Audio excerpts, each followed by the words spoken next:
ఎన్నికలేని నన్ను ప్రేమించి లోకము నుండి నన్ను వేరుపరచి నీ సన్నిధిలో నీ కౌగిలిలో నిత్యము నిలువగా పిలిచావు.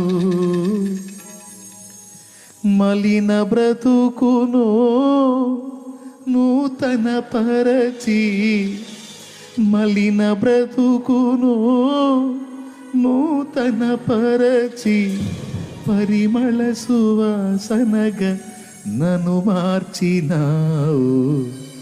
హల్లెలూయా యేసయ్యా, పెనవేశావు నీ ప్రేమతో నన్నిలా మది గెలిచా